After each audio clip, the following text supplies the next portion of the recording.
এতে তো আমাদের বাড়ির ঠিকানা লেখা আছে। সোজা গিয়ে ডান দিকে যাওয়ার পর 3 নম্বর বাড়িটা। ধন্যবাদ আপু। আচ্ছা, আপনার নামটা কি জানতে পারি? নাম দিয়ে কি করবেন? যান বলছি এখান থেকে। ওরে বাবা, কি রাগ! মনে হচ্ছে এখনই আমাকে কাঁচা খেয়ে ফেলবে। এই সামান্য কথায় এত রাগ দেখাতে হয় নাকি? আচ্ছা, যাই হোক, এবার আপনাদের পরিচয় দিয়ে নেই।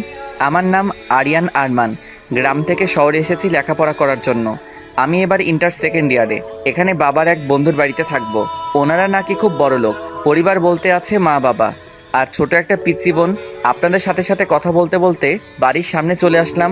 বিশাল বড়, এত বড় বাড়ি খুব কমই দেখেছি। যেই গেট দিয়ে ঢুকতে যাব, দারোয়ান পথ আটকে দাঁড়ালো। কি ব্যাপার, এভাবে কিছু না বলে হুট করে ঢুকে পড়ছেন কেন? আসলে এই বাড়ির মালিকের সাথে কথা আছে, উনি আমাকে আসতে বলেছে। 1 মিনিট দাঁড়ান, আমি স্যারকে ফোন দিয়ে বলছি। আচ্ছা ঠিক আছে, দেখতে পারেন। তারপর দারোয়ান ফোন দিল। হ্যালো স্যার, গ্রাম থেকে একটা ছেলে এসেছে আর আপনার খোঁজ করছে। ওকে ভিতরে পাঠিয়ে দাও। ওকে স্যার, ঠিক আছে, পাঠিয়ে দিচ্ছি। আপনাকে ভেতরে যেতে বলেছে। তারপর আমি ভিতরে গেলাম।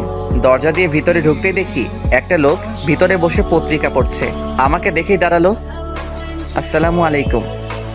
ওয়ালাইকুম আসসালাম। তুমিই কি জামালের ছেলে? গ্রাম থেকে এসেছো? জি আঙ্কেল। তা বাবা বাইরে কেন, ভিতরে আসো। তারপর ভিতরে আসলাম, ওনার সাথে বসলাম। তোমার বাবা মা কেমন আছে? ভালো আছে। আপনি কেমন আছেন? এভাবে আঙ্কেলের সাথে বসে কথা বলছিলাম। কোথা থেকে একটা মহিলা এসে বলল, কি গো, তুমি কার সাথে কথা বলছো? তোমাকে বলেছিলাম না বাড়িতে মেহমান আসবে। ও কি তোমার সেই বন্ধুর ছেলে? এবার থেকে ও আমাদের সাথেই থাকবে। ঠিক আছে, ভালো, যেমন তোমার ইচ্ছে। এখন যাও তো, ওকে ওর রুমটা দেখিয়ে দাও। বেচারা অনেক দূর থেকে এসেছে। বাবা, তুমি আমার সাথে আসো। তারপর ওনার সাথে উপরে গেলাম। আমাকে রুম দেখিয়ে দিয়ে চলে গেল। আমি রুমে ঢুকে তো অবাক। রুমটা অনেক সুন্দর করে সাজানো হয়েছে। ও আমি তো ভুলেই গেছি, বাড়িতে একটা ফোন করতে হবে। তারপর আম্মুর কাছে ফোন দিলাম, সাথে সাথে রিসিভ করলো। হ্যালো আম্মু, কেমন আছো? আমরা সবাই ভালো আছি। তুই ঠিক মতো পৌঁছাতে পেরেছিস তো? আমি এখন ওনাদের বাড়িতে আছি। শোন, ওখানে গিয়ে কোনো রকম শয়তানি করবি না। ভালো করে মন দিয়ে লেখাপড়া করবি। পেতনিটা কোথায়? এই তো আমার পাশেই আছে। তুই চলে যাওয়ার পর থেকেই মন খারাপ করে বসে আছে।